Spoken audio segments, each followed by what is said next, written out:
بسم الله وعلى بركة الله. أعزائي مشاهدي فضائية الإشراق، أسعد الله أوقاتكم بكل خير. يسعدني أن ألتقي بكم في هذه الحلقة لنستمر في البحث في المواضيع المتعلقة بالكرد الفيليين، المواضيع التاريخية والاجتماعية والسياسية. أرجو من الله أن يوفقني إلى أن أصل وإياكم إلى نتائج جيدة ونلقي الضوء على ما مر بهذه الشريحة، وأيضا ما تمر بها في هذه اللحظات وفي هذه الأوقات وفي المستقبل. تطرقنا في الحلقة السابقة إلى موضوع الأمور التي ساعدت على استمرار الولاية، نظام الولاية، ولاية الشخصيات الفيلية على منطقة بشتكو، المنطقة الثانية والامتداد لأراضي الكرد الفيليين. نحن تطرقنا إلى أن موضوع الكرد الفيليين وأراضيهم وموقعهم الجغرافي هو موقع واحد، لكن السياسة والتحالفات الدولية والاتفاقيات هي التي قسمت هذه المنطقة تقسيم حقيقة تقسيم غير عادل. فالضحية كانوا من الكرد الفيليين، وهم الحقيقة هم الكرد بصورة عامة بحسب اتفاقية ساكيس بيكو، حسب اتفاقية سيفار. فالكرد بصورة عامة والكرد الفيليين كانوا ضحية هذه الاتفاقيات، بحيث أن أراضيهم توزعت بين مجموعة من الدول. يعني الكرد بصورة عامة توزعت أراضيهم بين العراق وإيران وتركيا وسوريا، يعني 4 دول. وبالنسبة للكرد الفيليين يعني هذا التقسيم قسمت أراضيهم بين العراق وإيران، وخاصة جنوب العراق ووسطه. لكن في هذه الحلقة سنلقي الضوء على العوامل اللي أدت إلى انهيار نظام الولاية أو ولاية الشخصيات الفيلية في مناطق بشتكو. من أهم العوامل بصراحة يعني لانهيار أي حضارة أو انهيار أي نظام، كما يؤشر الكاتب والمؤرخ والفيلسوف والديورانت بكتابه قصة الحضارة، أن من أهم العوامل سقوط الحضارات والدول والمدنيات هو العامل انفصال القيادة عن القاعدة، يعني وجود فواصل أو مساحات واسعة بين الأمير وبين الناس. فأحيانا تتحول العلاقات بين القيادة وبين الملكية، الملك والرعية، تتحول هذه العلاقات إلى علاقات أشبه ما يكون دكتاتورية. فإحنا لاحظنا يعني خلال هذه السنوات يعني الأخيرة كل الأنظمة السياسية اللي اندحرت واللي راحت من أهم أسبابها أنه القيادة كانت تعيش في عالم والرعية يعيشون في عالم آخر.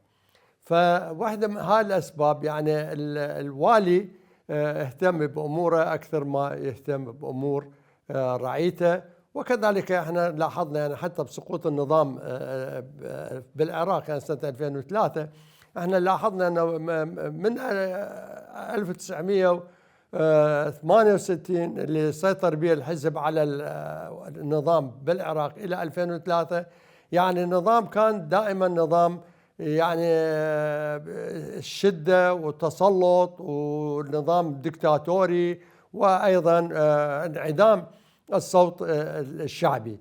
يعني عندنا برلمان كان موجود، لكن البرلمان ما عنده لسان، يعني مجرد هيئة أو جهة أو جهاز مؤيد للسلطة 100%. وكانت النتيجة أنه العراق النظام السياسي بالعراق سقط بشكل سهل، يعني جدا سهل. يعني النظام ما لاقى مقاومة المطلوبة. يعني احنا نعرف ان اذا الدولة تهجم على دولة ثانية او يصير حرب بينهم، يعني الناس يعني يناضلون، يحاربون، يشكلون مفارز، يشكلون ضد القوات المحتلة. لكن احنا اذا نتكلم الصراحة انه احنا موقف العراقيين كان موقف يعني موقف مثل بقية الدول، يعني لأنه احنا النظام القديم ما خدمنا. النظام القديم دخلنا بحروب وأذانا، يعني تصور 8 سنين حرب ويا إيران، يعني مآسي، يعني حرب 8 سنوات راحوا من عندنا الشباب بالآلاف بالملايين. يعني إلى أن قبل فترة الجهة الاقتصادية قدرت خسائر العراق بحرب العراقية الإيرانية ب 400 مليار دولار. يعني 400 مليار دولار لو مصروفة على تعمير العراق، هسه نلاحظ العراق بهذا الشكل، لا شوارع، لا جسور، لا معامل، لا بطالة، مآسي وأمراض ومستشفياتنا تعبانة.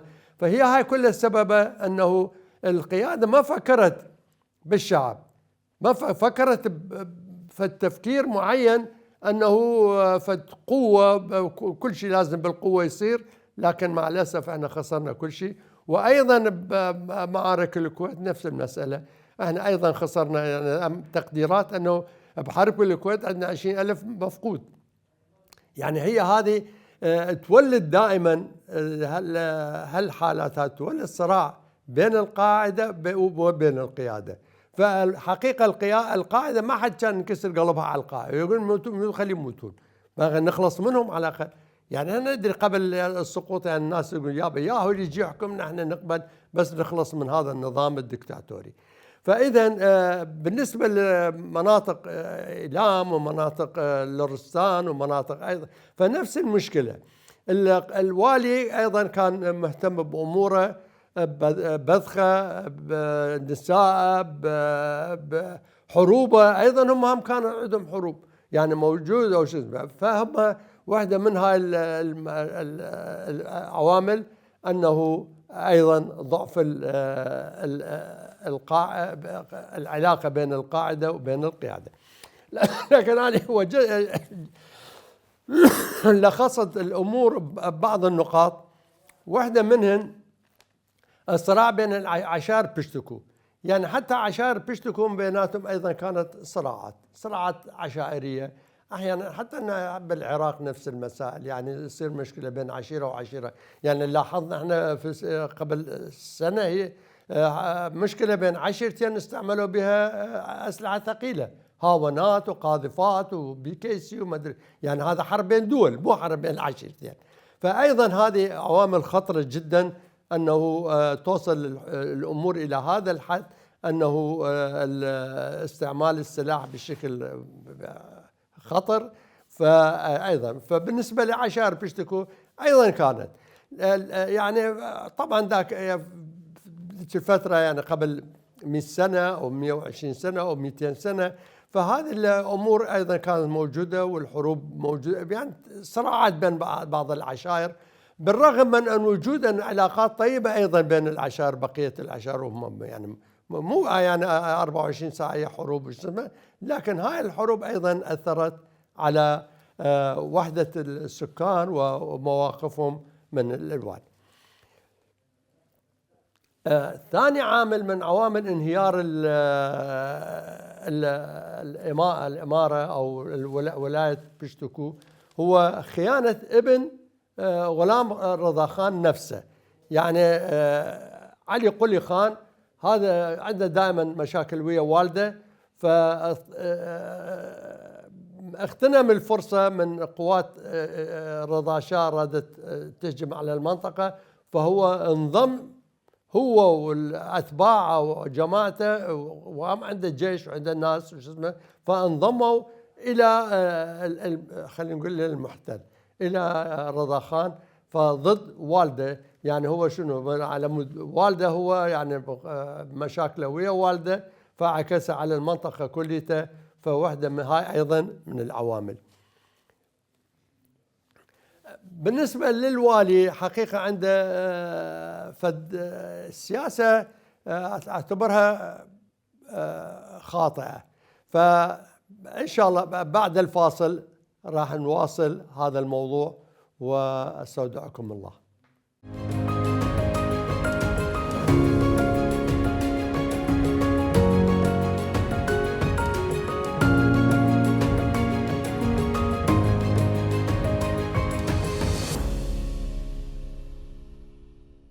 أعزائي المشاهدين، عندنا بعد الفاصل فالموضوع الآخر اللي حقيقة موضوع كلش مؤلم، يعني أنه الوالي اتخذ مجموعة من أقربائه ومن يعني أتباعه، كون منهم كتلة معينة سماهم العملة.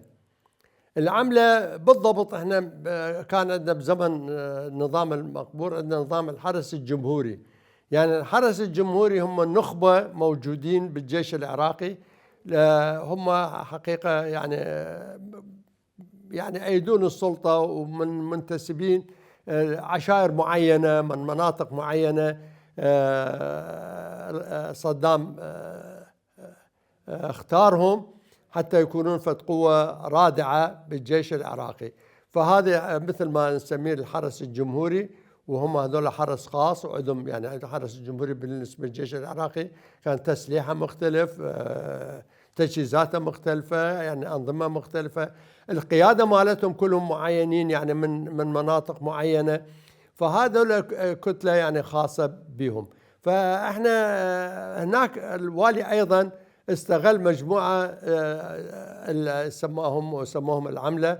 هالعملة هذول هم كلهم أقرباء وجماعته والجماعة المخلصين إله، وهذول مثل ما يقول لا شغل ولا عمل، وأيضا هم يعني فالثقل على ميزانية المنطقة، على الخزينة، على الناس، لأن هذول ما عندهم إنتاج، يعني الفلاح يزرع أو الناس يعني كل واحد ملتهي بحيواناته ببيئته بمسائله، فهذول لا بالعكس هذول يعني مجرد قوة موجودين وما عددهم هم كبير، يعني مو عدد صغير، مجرد يعني فد قوة ضاربة بالنسبة بيد الوالي.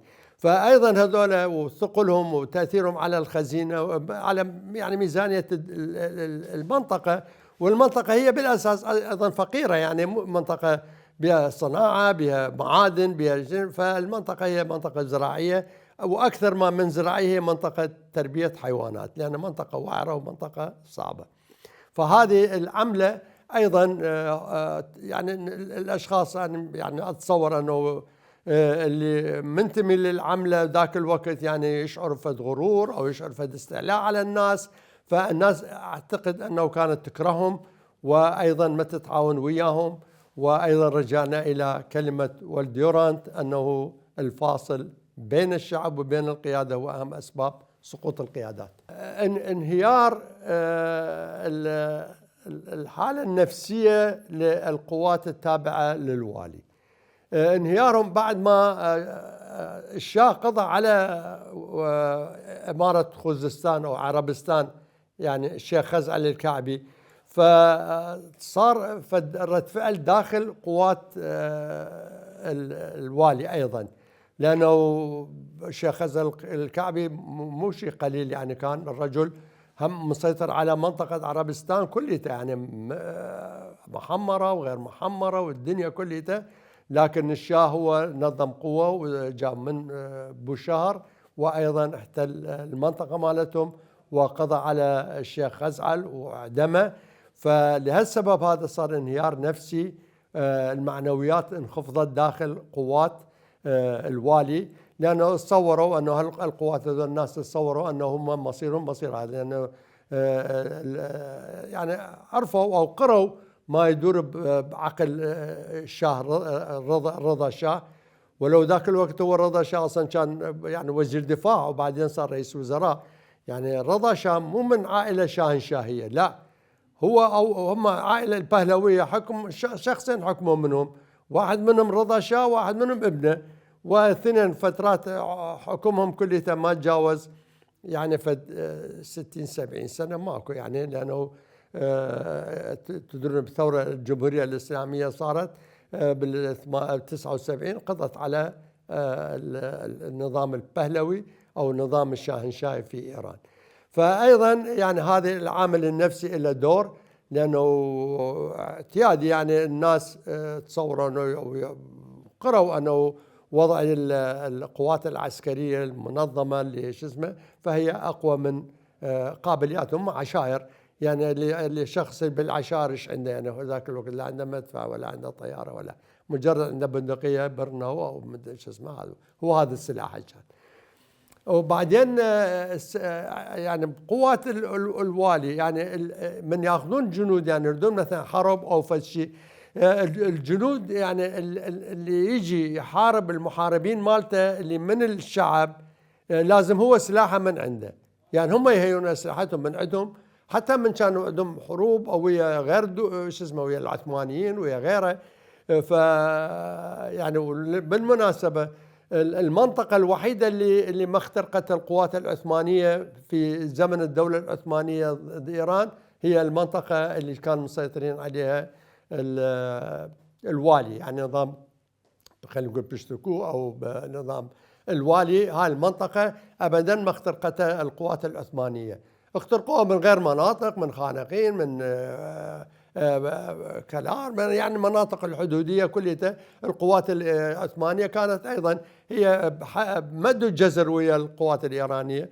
يوم هذول واصلين همدان، واصلين كرمانشاه، واصلين مدري، ويوم ذاك واصل بغداد ومحاصر بغداد ومسقط بغداد. فالحروب مالتهم بعدين يعني هي تقريبا ما توقفت. يعني صح يقولون بعد معركة تشالديران وبعدين معاهدة ذهاب ومدري، هي صح ذهاب عينت الحدود وعينت شو اسمه، لكن مع هذا الصراعات الموجودة إلى أن سقطت الدولة العثمانية وانتهت بعد الحرب العالمية الأولى. فإذا هذه يعني من العوامل، أنه من العامل النفسي أيضا له دور. عندنا عامل آخر، أمير أحمدي. هذا أمير أحمدي كان قائد جيش من قوات النظام الشاهنشاهي، وطبعا هو كله كان نظام شاهنشاهي، سواء القاجاري وبعدين الصفوي والقاجاري وبعدين النظام البهلوي، كله نظام شاهنشاهي. يعني النظام المركزي أو القوة هي جيش شاه. فهذا أمير أحمدي هذا كان له أداء ويا الوالي، يعني أداء نفسي شخصي، فدائما كان ينافق، كان يعني يشاغب عليه، يأثر عليه شو اسمه، يوصل إلى الحكومة المركزية. لهالسبب هذا أيضا هذا واحدة من أسباب انهيار، لأنه شنو حرك الحكومة المركزية ضده. يعني يريد نظام مركزي مثل ما هسه موجودة بكل دول العالم. النظام المركزي موجود والنظام اللامركزي، المحافظات والأقضية والشسمة موجود، محافظ موجود، قائم مقام موجود، لكن الكل تابعة لمن؟ للسلطة المركزية اللي هي السلطة يعني الحاكم، يعني سواء ملك، رئيس جمهورية، أي شخص، يعني هو هذا النظام المركزي. فهو رضا خان رضا شاه فما كان راضي عن نظام الولايات، لأن بإيران كانت نظام الولايات مو بس ولاية لورستان، موجودة عربستان، موجودة الشيوخ البختياري أيضا كل واحد من عندهم هو كان حاكم من منطقته. وبعدين الولاة كانوا يتمتعون بسلطات جدا مطلقة، يعني مطلقة، يعني ما يربطها بالنظام شو اسمه إلا ما النظام إلا عن طريق الضرائب. الدولة تريد منها ضريبة، ادفع ضريبة وانت ما عليك، اشتغل على كيفك. فهو شو يسوي الوالي؟ هم يلم من العالم الضرائب وكل يجمعها، وايضا يدزها يدزها للخزينة المركزية. يقول كان يدزها لكرمانشاه، ومن كرمانشاه يدزوها لطهران للخزينة المركزية. فالشاه والحكومة وش اسمه ذاك الوقت يعني يردون فقط أنه فلوس، أكو فلوس، هذا وأنت ما عارف تدري بكيفك العب. فلهالسبب هذا أيضا يعني كان السلطات الولاة سلطات مطلقة جدا، يعني ما حد يقدر يحاسبه ولا حد يقدر يسمه ما عدا الشاه. والشاه يريد فلوس، ما له شغل بش اسمه. هذه أيضا واحدة من العوامل. فمن عوامل يعني هو إصرار الشاه على إنهاء نظام الولايات. وفي عدد آخر إن شاء الله نستمر في البحث وشرح العوامل اللي أدت إلى انهيار نظام الولايات في بشتكو أو مناطق لورستان ومناطقها. أعزائي المشاهدين، إلى فاصل ونواصل إن شاء الله الموضوع.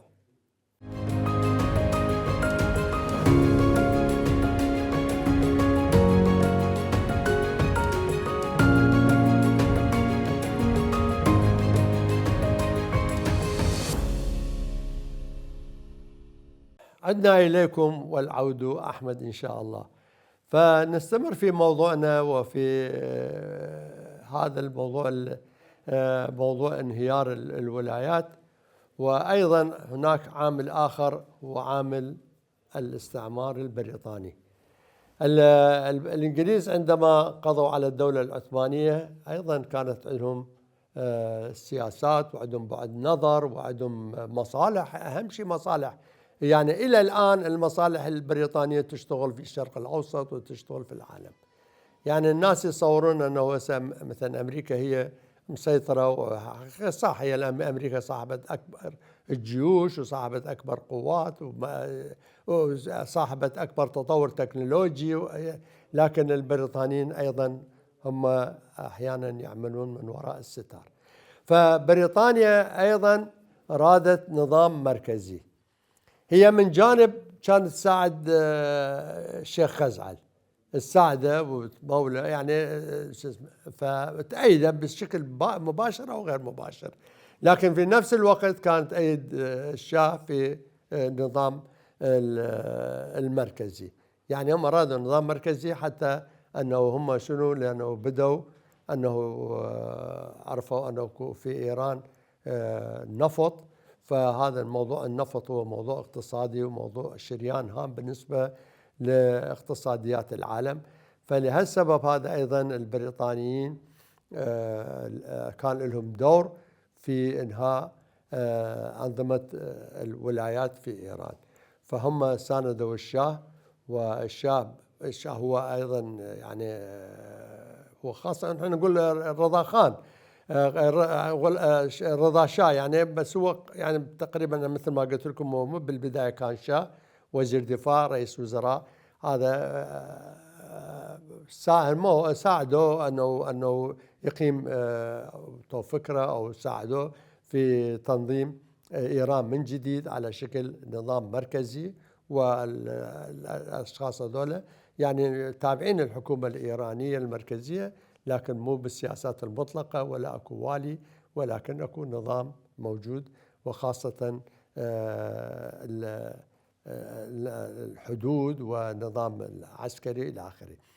فاتني أشياء أخبركم به، أنه في زمن الوالي قرروا أنه واردات، أنا قلت واردات يدزون، يعني الحكومة المركزية تريد مبالغ، أي مبلغ لما ودز لنا إياه، يقول للوالي بعد. لكن مع هذا واردات الجمارك كانت خاصة فقط للوالي.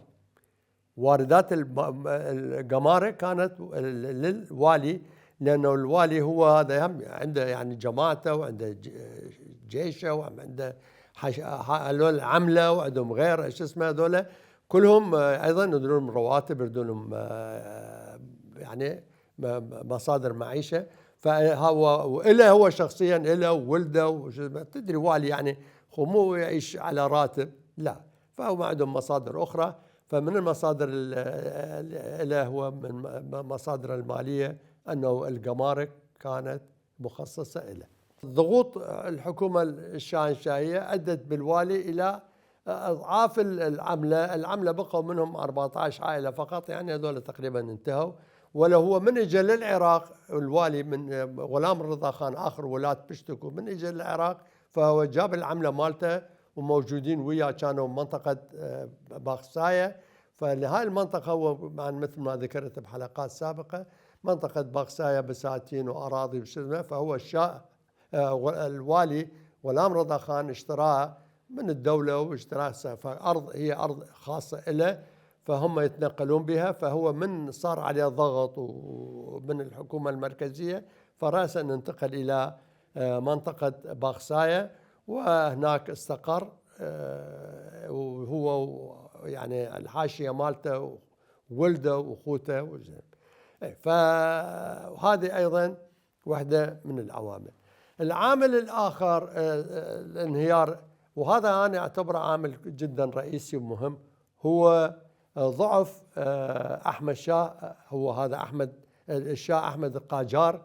هذا الرجل، هذا الشاه كان ضعيف، ومن يعني هو الرجل كان مهتم يعني ملذات الحياة أكثر ما ملتهي بالأمور الرسمية، أمور دولة. إيران كانت تقريبا قارة بذيك الفترة، يعني أذربيجان والدنيا كلها تابعة كانت لإيران يعني. فراد له شخص قوي أو راد له شخصية قوية أن تحكمه. فبالنسبة لأحمد هذا شاه أحمد قاجار، هذا كان ضعيف، وأيضا قلت مثل ما ملتهي بالملذات. فهذا راح سافر لفرنسا مرة، شاف الحياة بفرنسا ونسى ويعني حياة المجتمع الأوروبي ذاك الوقت يعني يختلف عن المجتمع الشرقي، يعني فرق جدا واسع بين المجتمعين وبين النظامين. فارتاح لهذا النظام الفرنسي، تونس.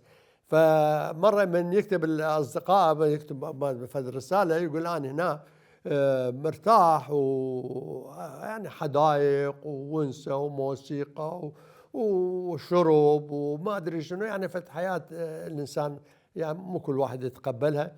فهو تقبلها، لهالسبب هذا بقى بعد بفرنسا ما رجع.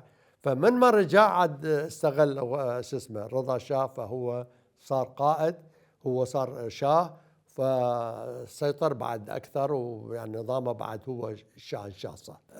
واحدة آخر عامل يعني احنا نقدر نعتبره عامل هم أيضا مهم، هو قلنا سيطرة الحكومة المركزية على الواردات. يعني بعد ما بقى حتى الجمارك وكليته صارت بيد الدولة المركزية. لهذا السبب أيضا هذا الوالي بعد ما عنده إمكانيات. فالشخص من ما عنده إمكانيات وإمكانياته ضعيفة، فلهالسبب هذا يعني واحدة من عوامل ضعف الولاية، واحدة من العوامل أيضا من انهيارها بعدين. فسهولة الانهيار يعني الدولة هي تعتمد على الاقتصاد، تعتمد على العلاقات الاجتماعية بين الناس، يعني هالمسائل. هذا عندنا نقطة أخرى، مع الأسف يعني الولاة اللي حكموا حوالي 500 سنة حكموا وأكثر، مع الأسف ما خلفوا لهم فد ذكرى أو فد يعني فد خلينا نقول آثار، فد يعني شيء حتى يذكرهم الناس. اللي موجود هسه بعيلامان اللي أنا اللي أدري بس هو قلعة فلك الأفلاك، وهذا كان بيت الوالي بي، وهذا بناية وش اسمه.